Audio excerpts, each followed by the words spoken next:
Hi, my name is Michael Bargury. I'm the CTO at Zenity, and I'm joined by Ory Segal, who's the CTO for Prisma Cloud. Hello. So let me start this conversation. We wanted to talk about AI security. So maybe let's start with. So you've been at the start of serverless containers, other technology trends beforehand. Why is this different? Why are we talking about AI security as such a different thing? Interesting. If you put aside the hype factor, of course, AI is the hottest hype these days. Then it is an interesting question. Is there really something new that begs or requires us to pay more attention to what is going on from a cybersecurity perspective? Is it just more of the same, but because of the hype, it's getting more attention, or is there really something new here that requires us to change how we've been doing things? So I think, in that sense, I'm not sure it's something new. We'll get to that later, but there is a difference in how people build applications that make use of AI today, which might require a different perspective, at least, on things. I think it's like every year you go to the cybersecurity conferences or you just look at social media and there's the latest trend. And now we're in the year of AI and we had the year of DSPM or API security or whatever it is. So I think AI is different. Like I do think that this trend is gonna pass and we're gonna have others, but it seems like parts of this would not like they would move from hype to just changing reality.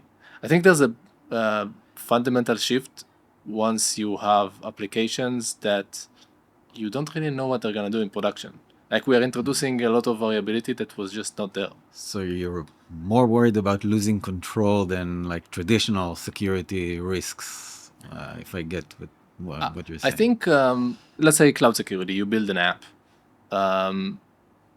It's true that you don't know before runtime what's gonna happen, but you could have known, right? If you put enough engineering effort. There's a recipe of how the application should behave, and you expect it to behave that way. Exactly. But with AI, I'm not sure you have that. So first, let me take a step back, because you said something that caused me to think a bit on a topic that bothers me, and actually on two topics that you mentioned up until now. One is the hype and the cyclic nature of hypes. So if you think, and you mentioned cloud security, which for me it's a term that really gives me goosebumps, or API security, or container security for that matter. 20 years ago, we knew that when we needed to do application security, we knew exactly what it is that we want to do. We need to make sure that the code is working, that the code is secure, that it's deployed secure, etc. But then as more and more layers of technology were added, you noticed more point solutions or product categories coming up and causing, and each time it was exactly in exact correlation with the hypes. So, for example, you had API security. Before that, you had cloud security, you had container security, you had serverless security, which I'm to blame a little bit for. And then you had open source packages security. And each time there is a new hype, there's a new product category, and we are defocusing, or we're losing focus from the goal. And the goal is to build secure applications. And so that's, I think, cloud security as a term is a misnomer, because we're not securing clouds. We're not here to secure, we're not trying to secure clouds. That's the role of Azure or AWS. We're trying to secure applications. And the same applies, I think, for AI security. AI is going to be, hopefully, just a layer in our applications, or maybe an engine behind the application that allows us to develop more interesting, more autonomous kinds of applications. And so AI security, and I'm sure we're going to get to that topic later, is again a term that I tend to dislike. But I think what triggers people's imagination or the curiosity around this topic, which is different from previous product categories that I talked about, is the autonomous and the lack of control and the ability to limit these models or these applications. We're building applications that can essentially, if we don't do our work as security experts properly, can get out of control and do things that we can't even foresee. It's not like I used to do threat modeling to an application. I could tell you what would be the worst case scenario if something goes wrong, right? I'm not sure I can do that with AI, and we can talk about that. But I mean, like on one side you can't, because the AI model is gonna decide whatever it decides in production. But on a very large part of the risks that we're seeing right now with AI, you can understand which parts are trusted versus non-trusted. One of maybe to touch on something you said, you mentioned like 20 years ago we understood how to build secure applications. So, for example, let's talk about SQL injection. Like, this is very old, very old. And yet, like yesterday, I saw an example, Salesforce code with a SQL injection vulnerability, and we've known like this is a solved problem, right? You need to use the right libraries, the right tools. It's gonna work. With AI, like there's this term prompt injection by Simon Willison, which tries to draw the parallel with SQL injection, but there's a problem here because intentionally there's no separation, right, of the instructions and the data. So you could think about threat modeling in terms of which parts do I trust, which parts do I not trust. If I'm given AI parts that are untrusted, data that is untrusted, you could say, okay, that's equivalent of giving untrusted instructions. That part you can threat model. Like, you can build applications that consider the worst case outcome of AI. I think it depends. AI in this case is a little bit, or I'm thinking about AI agents in that sense, but AI is like another employee that you have, and the quality or the added value of that employee depends on how much permissions and freedom you let it to do its work, right? And so if you have an AI system or an AI agent that just helps you with scheduling, what's the worst case scenario? So yes, you can model that, but it can go out of control and destroy your entire company's corporate calendar, right? And that's a devastating problem. So the more power or the more capabilities and access permissions you give to the AI agent to do its work, obviously the worst case scenario can get. But can you really threat model? What's the worst case scenario in that case if you let it do its thing freely? But why do you need, like, several years ago I was kind of focused on applying a data science type of background to security problems in the cloud. We were thinking about how do you recommend like cloud firewalls, like the right set of firewalls, the right set of controls given network inspection. This was just like proper machine learning, statistics. I mean, we are thinking about these LLMs now as something different, but actually they're the same thing, just more powerful. So there's so much value to reap out of just using these as a model, like make better decisions, work with your unstructured data, get better predictions before we get to agents. Like, agents are scary, but I think most of the enterprise is going to be transformed by things that are much simpler. I think LLMs are looking at the problem from an LLM only perspective is 2 years ago or a year ago. But now every company that builds software is somewhere along the path to using agents and going beyond the LLM. So I think it's going to be very interesting to see how this develops. Like you said, but if you limit it to LLMs and maybe just chatbots or something of that sort, yeah, I think it's a less interesting problem. Maybe data leaks. The occasional you buy something for $1 instead of the real price if it's a sales bot or something like that. But when you start connecting it to enterprise, and maybe that can be a segue into other topics that we want to talk today. But if you start connecting it to other networks, if you start building agents that interact with other agents, then I think it becomes a more scary situation. Absolutely. I mean, I think you mentioned earlier that you think like that you're uncomfortable with the term cloud security, and you also mentioned that on AI security. I strongly resonate with AI security is not going to be one thing. It's like every AI is going to be everywhere, and so every piece of security technology would need to handle AI as well. You're going to have AI in your enterprise, you're going to have AI on your desktop, whatever it is. And the challenges or the security risk is not about AI, it's about how AI interacts with like the rest of the environment. I wonder how many times we're going to say AI during this Too many this recording. times. Yeah, we should have like a counter added in post-production. Yeah. Let's see if we hit 200. Absolutely. So, but I saw, I think you wrote in, I think it was Dark Reading, an article about AI security again. And I think you mentioned there something about, the fact that how can we know what is AI security if we don't really understand AI or AI development? It hasn't matured yet. It's still, every company does its own thing. There's no standardization. So how can we really talk about AI security at this point in time? And that got me thinking a little bit about how things were in previous hypes.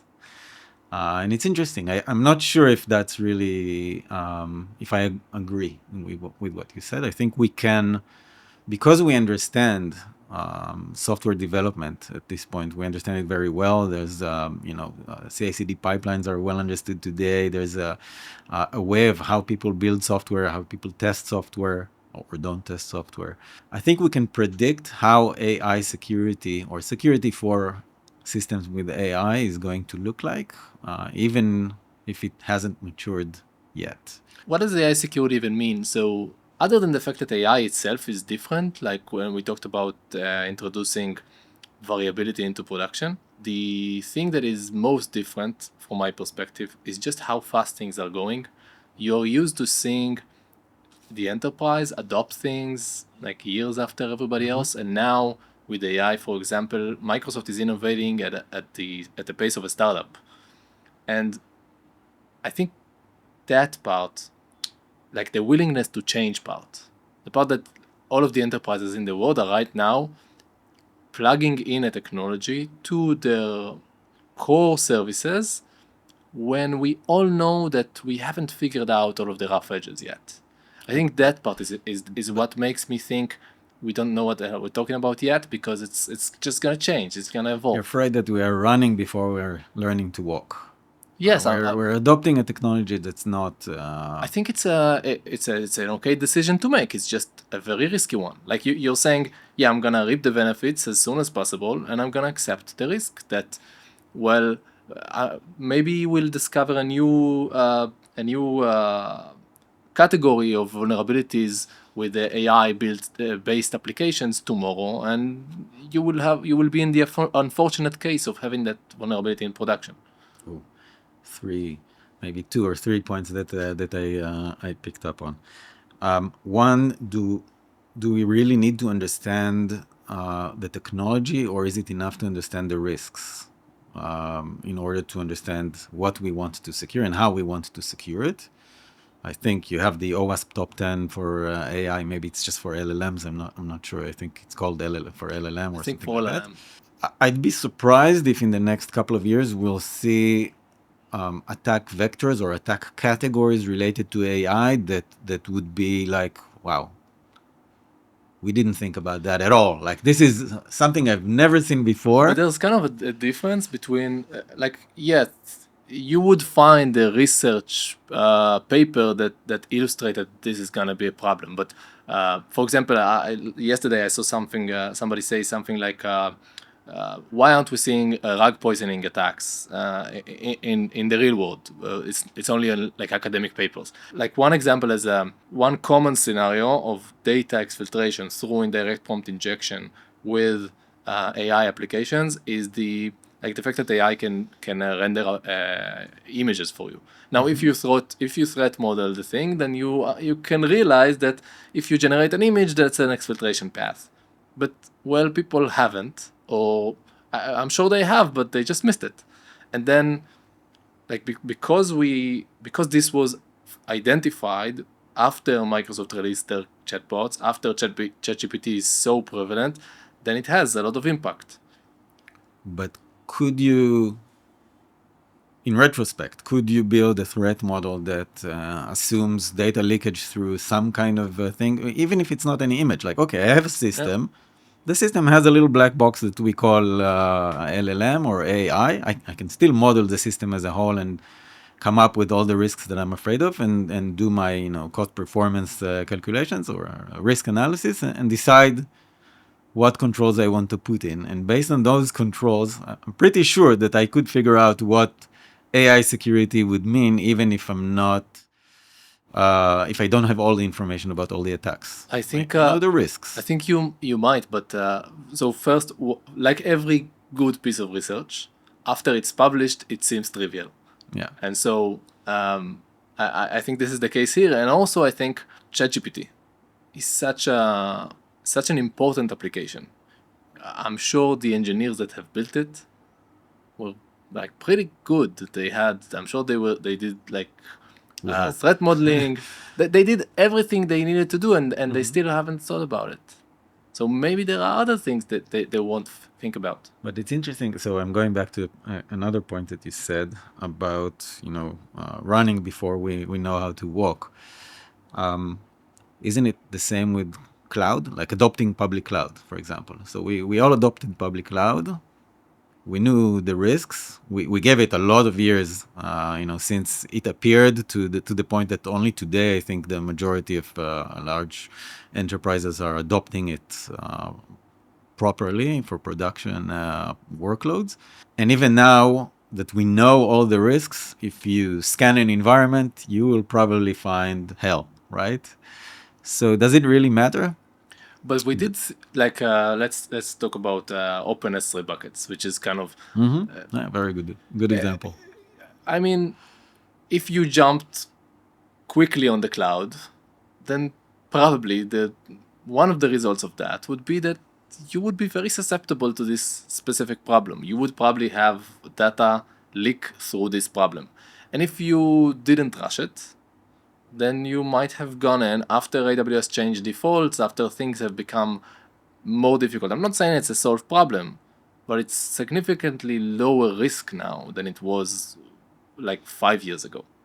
But if you don't have to stop, you just have to do your threat models on time. And in that case, if I'm a CISO and you tell me we're going to throw the data into a bucket, the first thing I would tell you is, what are the chances that somebody is going to read from this bucket freely from the internet? That's common sense. Can we do that for AI as well? I think that's part of the reason why we have such segmentation in security, because on one hand you're saying, and I completely agree, that like we should not like having all of those X security products.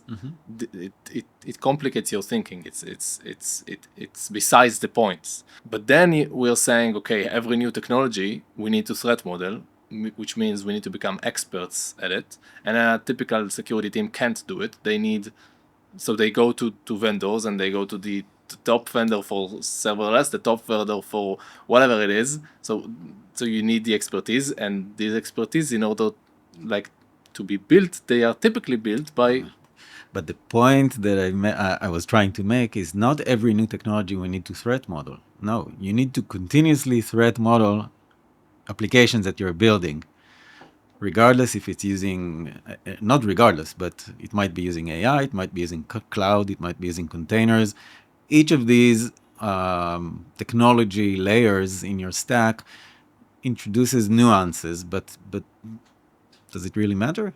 You look at the application, you know, okay, what are your crown jewels? Who are the users? What are the risks? What are you afraid of? What kind of risks you're willing to, to absorb, to live with? Is it worth your efforts to secure them? AI is just, okay, it's a layer in there. It might be a bit more scary because, it's more, I don't know, intriguing. Like we said, it's a bit more autonomous and it can play differently. It's not linear in the way it operates, right? It can be quirky in that sense. I think, like, I can see the point for your crown jewels, for your, I don't know, 5 biggest applications, most important in your organization, where you can spend the time to really drill down into every piece of the architecture. Even there, like, I think it's difficult. It's difficult to actually pull it off and at a pace of development.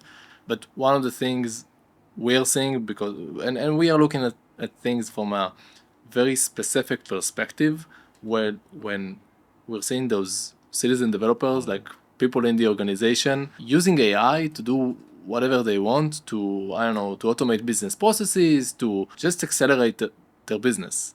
You're not going to threat model those apps. There are hundreds of thousands of those apps. Like, that's done. That's an interesting topic. So if you're a software shop that does threat modeling and AppSec properly, maybe you're less, we are less concerned about that type of I don't know if customer or organization, because they will threat model. They will probably, and if we're going back to the topic of what is AI security and what kind, is there one product or is there a category of products that you need to think about? Those folks will know what they need to apply, even if it's not for AI. They will put DLP in place. They will put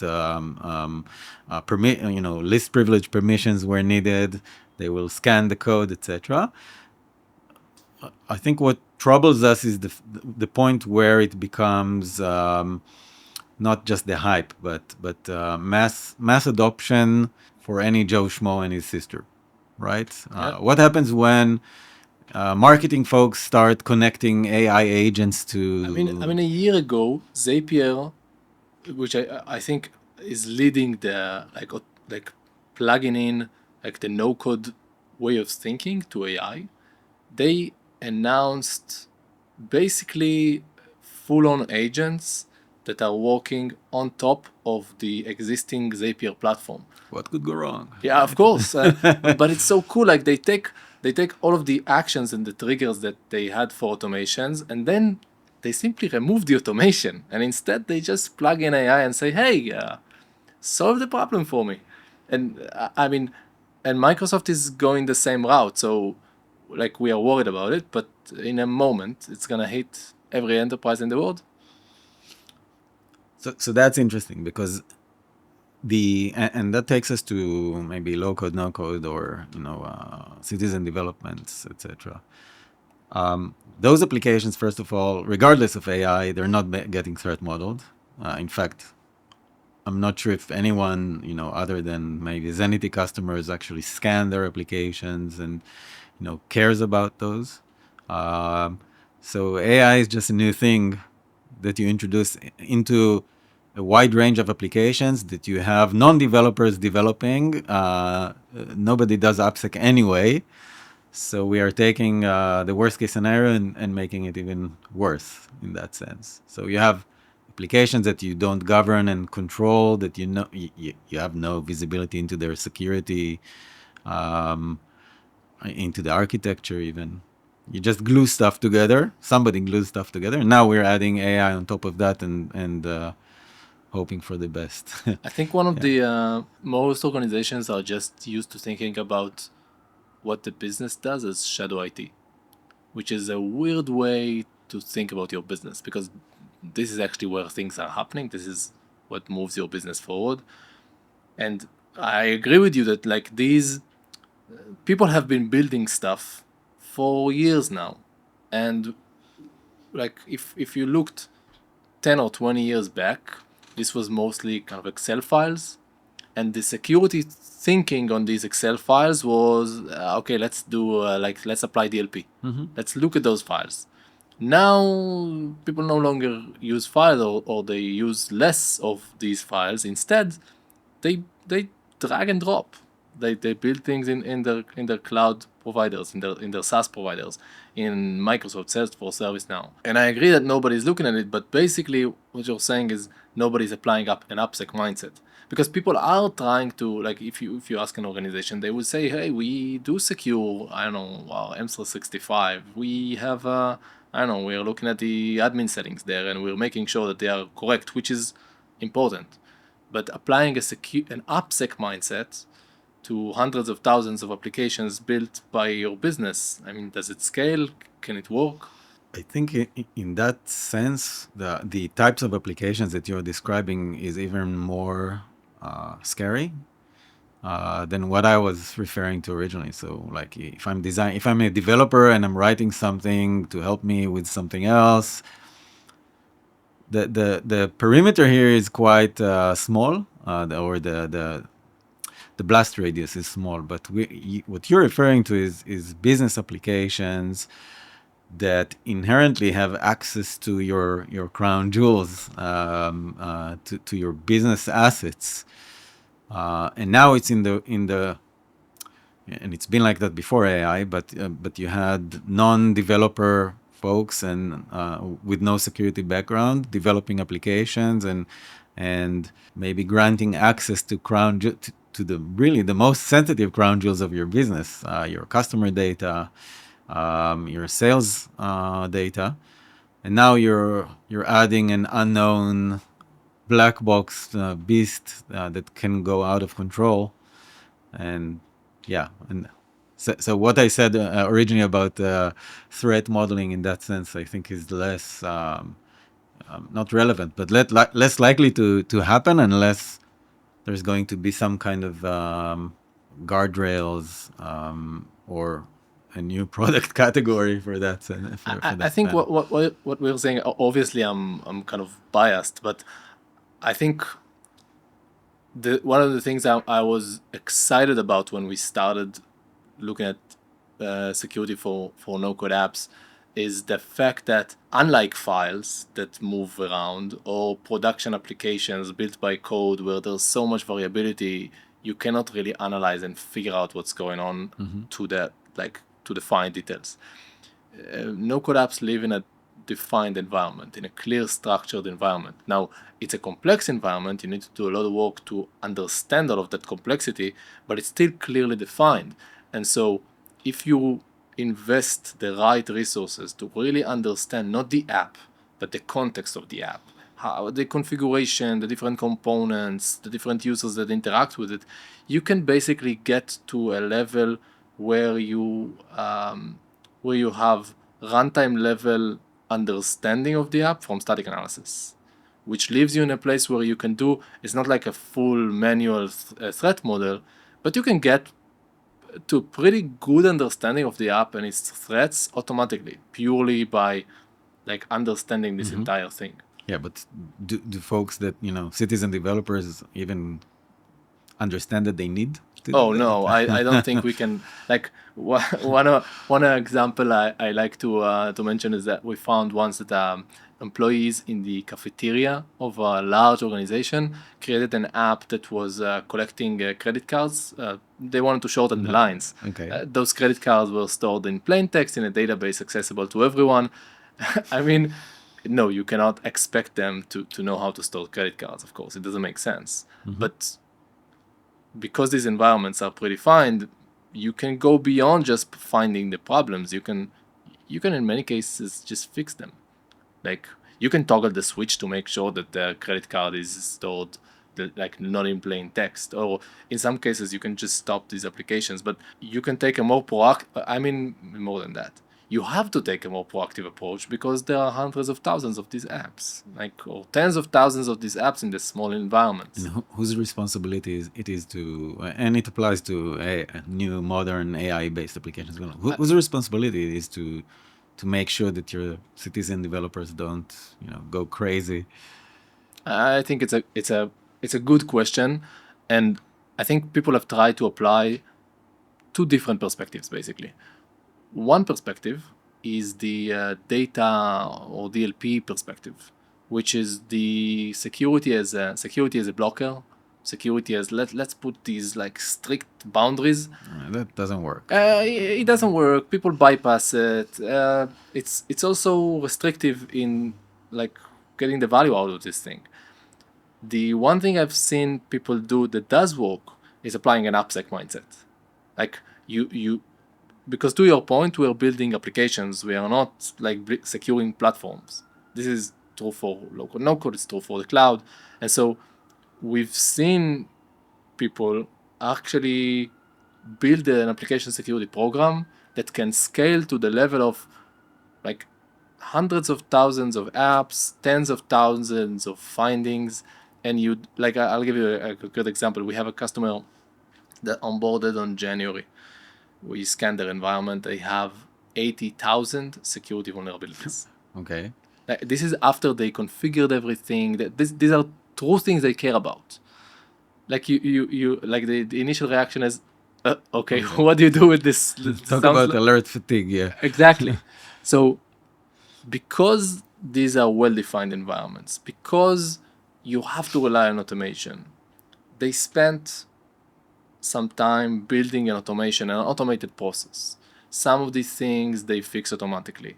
Some of these things they create a process with the maker sending them, hey, you need to do this and that, and then there's an SLA and all of that. They created a full-on automated process. They ran that process. Within 3 months, they resolved 70,000 out of the 80,000. This would not be possible in a pro-code environment because there would be too much complexity, too much reaching out to the developer and asking them and talking to them. Instead, these are business users. They are dying for somebody to tell them like how if you send them an email from security that they've done something bad, they are scared. They want your guidance. And do you believe that AI security will be the same? Same group, same? I think AI security is kind of is off like as a category. And maybe that's kind of a bit too strong. I think we're going to have a component that's going to be security for LLM specific risks, like you can think about, or ML specific risks, like your data poisoning, your model theft, all of that. That's nice. That's probably better suited as part of the platform that offers you the actual AI. So you get an API. Why couldn't that API also protect you from attacks that are about attacks that think in terms of vectors? That I think there's a clear need for that. When you look at AI applied to applications, I think it's going to be different on the type of application. So in my world, business applications, if you plug in AI in your M365, your Salesforce, your ServiceNow, and people are going to use it to build essentially on-the-fly applications that go on and do something on their behalf, like the problem there is about what is AI doing on your behalf. It's not about AI.